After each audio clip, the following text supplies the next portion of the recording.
Boa tarde a todos. Muito obrigado, Paulo Lagriosa Feio, por me ter convidado para participar nesta conferência. Eu vou procurar ser muito breve naquilo que tenho para dizer. Enfim, depois, se houver questões, obviamente que se houver oportunidade, poderemos conversar um pouco sobre elas, mas tentarei ser breve. Deixem-me começar por contar uma pequenina história para justificar o meu primeiro slide. E a história é o seguinte: eu, quando comecei a trabalhar no Banco de Portugal, uma vez tive que fazer uma apresentação, a primeira apresentação pública que tive que fazer. Preparei a apresentação e mostrei a apresentação ao meu chefe, na altura, e o meu chefe disse-me 3 coisas. A primeira, olhou para a apresentação, viu o primeiro slide e disse-me 3 coisas. A primeira é que aquele slide era muito importante. A segunda é que algumas vezes seria a coisa mais importante que eu conseguiria dizer na conferência. E a terceira é que também algumas vezes ia ser a única coisa que eu queria que as pessoas recordassem dessa minha apresentação. E, portanto, isso foi tão marcante que eu tenho repetido esse slide em quase todas as apresentações que faço quando estou no banco. E, portanto, basicamente é este, e isto serve para justificar o meu primeiro slide. Espero, enfim, vamos ver se esta é a única coisa que retêm da minha apresentação. Voltemos ao tema da conferência. Enfim, transformar a governança pública, a informação e conhecimento no diálogo entre governo e administração e sociedade. Eu fiquei um bocadinho a dizer como é que eu vou abordar este aspecto. E, portanto, realmente o que a gente está a pensar é como é que nós vamos reforçar a confiança na administração pública. Bom, e para isso, se calhar, temos que repensar um bocadinho a administração pública e, normalmente, quando repensamos a administração pública e quando os governos repensam a ação da administração pública, normalmente eles atuam em 3 áreas. A primeira, obviamente, é na área das políticas. A segunda é na área da atribuição das responsabilidades e nos mecanismos de controle. E o terceiro é na estrutura da própria administração pública. E enfim, muitas vezes fazem uma destas coisas e dizem que estão a reformar ou a política, ou a administração, ou qualquer coisa. Enfim, eu tenho algumas... acho que, de facto, estes 3 elementos fazem parte de uma alteração e do repensar a administração pública, mas eu julgo que estes 3 elementos não podem ser separados e, portanto, quando são olhados de uma forma separada, eu acho que criam alguns problemas.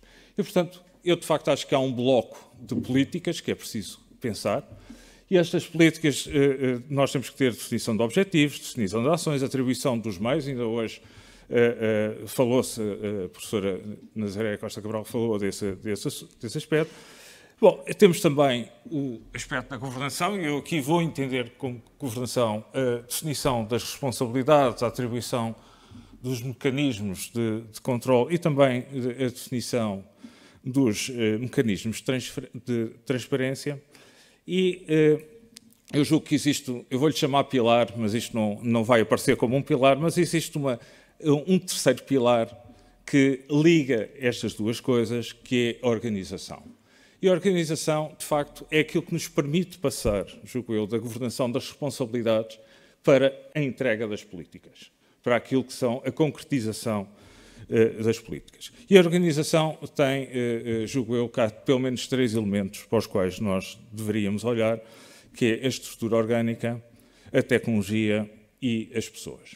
E eu creio que este é o edifício que permite pensar, de facto, uma reforma da administração pública e permite ter uma reforma que seja consistente do funcionamento da administração pública. Enfim, eu não vou entrar em cada um dos elementos que aqui expus, mas gostaria de chamar a atenção que eu acho que esta forma de olhar tanto se aplica à reforma de processos ao nível micro, como se aplica à reforma de processos ao nível macro. E eu por exemplo, hoje falou-se no processo orçamental. Eu julgo que um dos problemas que nós temos na reforma do processo orçamental, e nós andamos a falar de reforma do processo orçamental há mais de 20 anos, um dos problemas que nós temos com a reforma do processo orçamental é que não conseguimos pensar estes três elementos, estes três pilares em conjunto. E, portanto, julgo que se tornaria necessário fazer isso. Para terminar, eu acho que deixaria três recomendações que eu acho que são recomendações de bom senso. Portanto, é muito afirmar o óbvio, mas de vez em quando também é necessário reafirmarmos o óbvio. E a primeira coisa é baseada no juramento de Hipócrates. Basicamente, primeiro, não faças mal. Nós estamos a tratar de instituições, estamos a tratar de políticas e estamos a tratar de pessoas. As instituições têm pessoas. Quer dizer, com as políticas nós podemos voltar atrás. Com as instituições podemos reconstruí-las. Bom, as pessoas ganham memória. Eu acho que não... Quer dizer, portanto, é preciso pensar no que vamos fazer e ter cuidado com aquilo que vamos fazer, porque não há forma de voltar atrás nessa história. E, portanto, é de facto necessário ter muito cuidado quando queremos implementar uma reforma, quando queremos fazer uma alteração grande, porque há pessoas implicadas e, portanto, precisamos de ser cuidadosos e, portanto, fica a primeira recomendação, primeiro, não faças mal. A segunda recomendação, tomei aqui o mote de uma frase bem conhecida do Leo Tolstói, do início do romance Anne Karenina, e que diz que todas as famílias felizes parecem iguais, mas as famílias infelizes, cada uma é infeliz à sua maneira. Bem, eu devo dizer que esta frase chama-me a atenção de que provavelmente o caminho para o acerto, pode haver vários caminhos certos, mas o caminho para o acerto é muito mais estreito do que o espaço para a asneira.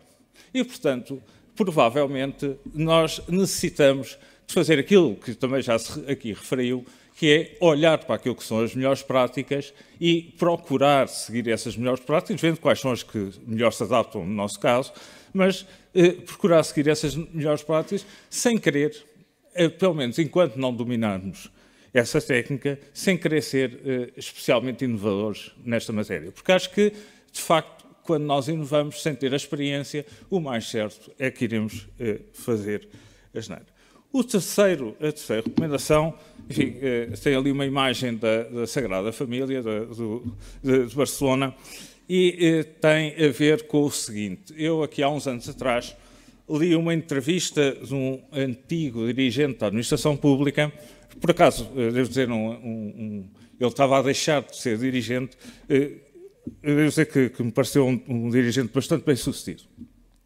E, portanto, neste caso, aquilo que ele disse não se refere a ele.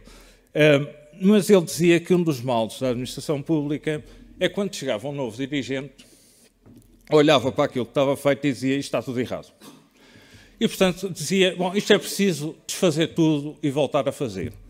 E que, normalmente, o que acontecia é que eles eram muito bem sucedidos na primeira parte da tarefa e na segunda já não estavam lá. E, portanto, era um ciclo vicioso de sistemática de destruição. Ora, ao contrário, eu também li uma entrevista de uns, como sabem, a Sagrada Família tem tido vários arquitetos ao longo do tempo, é um monumento da construção, julgo que há 100 anos ou perto disso, e tem tido vários arquitetos, e também li uma entrevista de um dos arquitetos da Sagrada Família que disse, bem, eu aqui tenho que ter muito cuidado, porque eu tenho que construir sobre aquilo que me foi deixado e tenho que renovar aquilo que me foi deixado. É evidente que algumas vezes é necessário desfazer partes daquilo que foi feito para reconstruir e fazer melhor. Mas eu tenho sempre que partir daquilo que me foi entregue para conseguir construir este monumento. E, de facto, eu devo dizer que já visitei a Sagrada Família várias vezes. Uma das vezes, a primeira vez que a visitei, aquilo estava ainda em um estado que ainda não era usável. Portanto, já foi há cerca de 30 anos, ou 35 anos. E hoje, visitando, de facto, hoje temos uma catedral. E, portanto, se os arquitetos da Sagrada Família tivessem tomado a atitude que este dirigente da administração pública dizia que era habitual nos dirigentes, eu acho que hoje não tínhamos uma catedral, provavelmente não teríamos sequer uma capela na Sagrada Família. E, basicamente, eu gostaria de terminar com estas três recomendações. Como eu disse, são recomendações, julgo eu, que apenas evidentes e óbvias, mas, de vez em quando, o óbvio também faz falta. Muito obrigado.